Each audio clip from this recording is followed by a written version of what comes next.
दोस्तों, जैसा कि हम सब जानते हैं कि खुफिया एजेंसी के लिए काम करना बहुत ही खतरनाक होता है। एक तो आपको अपने परिवार से दूरी बनानी पड़ती है और साथ ही बाहर के देशों में जाकर उनकी खुफिया जानकारी देश तक पहुंचानी होती है। और अगर ऐसा करते हुए कोई एजेंट पकड़ा जाए तो देश की सरकार भी मजबूरन उसे पहचानने से इनकार कर देती है। हालांकि दोस्तों, देश के लिए काम करते हुए बहुत सारे एजेंट्स के साथ ऐसा हो चुका है, लेकिन कुछ ही एजेंट्स ऐसे हैं जिनकी बातें बाहर लीक हो पाई हैं। और दोस्तों, आज का वीडियो भी एक ऐसे ही भारतीय जासूस के ऊपर है जो कि देश की सुरक्षा के लिए पाकिस्तान से जुड़ी खुफिया जानकारी उपलब्ध कराते रहे। और इतना ही नहीं, पाकिस्तान में रहते हुए उन्होंने पाकिस्तान की आर्मी तक ज्वाइन कर ली थी। जी हाँ दोस्तों, मैं बात कर रहा हूँ भारतीय जासूस रविंद्र कौशिक के बारे में, जिनकी जिंदगी की कहानी भी किसी फिल्म की कहानी से कम नहीं है। और उनके साहस को देखते हुए लोग उन्हें ब्लैक टाइगर भी कहते हैं। तो चलिए दोस्तों, देश के लिए जान देने वाले वीर रविंद्र कौशिक की कहानी को हम शुरू से जानते हैं। तो दोस्तों, इस कहानी की शुरुआत होती है 11 अप्रैल 1952 से, जब स्वतंत्र भारत के श्री गंगानगर राजस्थान में रविंद्र कौशिक का जन्म हुआ। उन्हें बचपन से ही थिएटर से काफी लगाव था और इसीलिए वे आगे चलकर एक थिएटर आर्टिस्ट बनना चाहते थे। दोस्तों, कहते हैं ना कि खुली आंखों से देखे गए सपने हमेशा ही सच होते हैं, और रविंद्र के साथ भी कुछ ऐसा ही हुआ। वे बड़े होकर थिएटर में काम करने लगे, लेकिन शायद रविंद्र की किस्मत में कुछ और ही लिखा था। एक बार रविंद्र जब लखनऊ में एक शो कर रहे थे, तब रॉ के कुछ अधिकारियों की नजर उन पर पड़ी और वे उनकी एक्टिंग से काफी प्रभावित हुए। और उस समय के कंडीशन के हिसाब से रविंद्र के अंदर जासूस बनने के सारे गुण दिखाई दे रहे थे। इसलिए शो के बाद रॉ के अधिकारियों ने रविंद्र को अपने पास बुलाया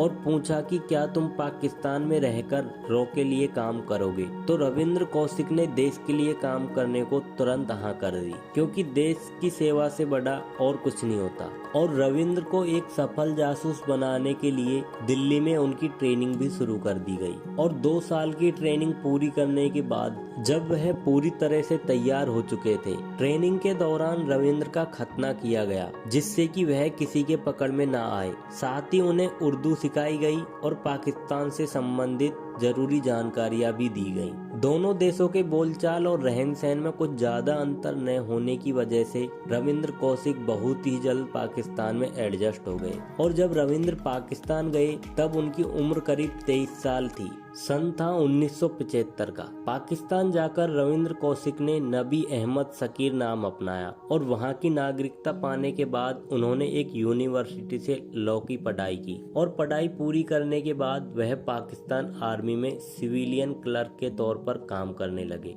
और फिर आगे उन्होंने पाकिस्तान के ही मिलिट्री अकाउंटेंट डिपार्टमेंट में भी काम किया। और फिर इसी बीच उन्होंने पाकिस्तान सेना के लिए काम कर रहे एक दर्जी की लड़की से शादी कर ली, जिसका नाम अमानत था। और अमानत से उन्हें एक लड़का भी हुआ। तो अभी तक ये सभी तो हो गई ऊपरी बातें जो कि हम सभी को दिखाई दे रही थी, लेकिन अपने देश के लिए रविंद्र कौशिक शानदार काम किए जा रहे थे और पाकिस्तान की खुफिया जानकारी भारत को मुहैया करा रहे थे। और उनके शानदार काम को देखते हुए रॉ से जुड़े हुए लोग उन्हें ब्लैक टाइगर के नाम से जानने लगे। हालांकि दोस्तों, आगे चलकर 1983 का साल रविंद्र कौशिक के लिए बहुत ही बुरा रहा, क्योंकि रॉ ने रविंद्र से मिलने के लिए अपना एक और एजेंट भारत से पाकिस्तान भेजा, जिसका नाम इनायत मसीह रखा गया। लेकिन इनायत को इस बार पाकिस्तान ने धर दबोचा और फिर सच उगलवाने के बाद उसने रविंद्र कौशिक की भी असलियत का पर्दाफाश कर दिया। और फिर रविंद्र कौशिक को भी गिरफ्तार करते हुए करीब 2 सालों तक पाकिस्तान के अलग अलग जेलों में रखा गया। और फिर भारत के इस ब्लैक टाइगर को मौत की सजा सुना दी गई।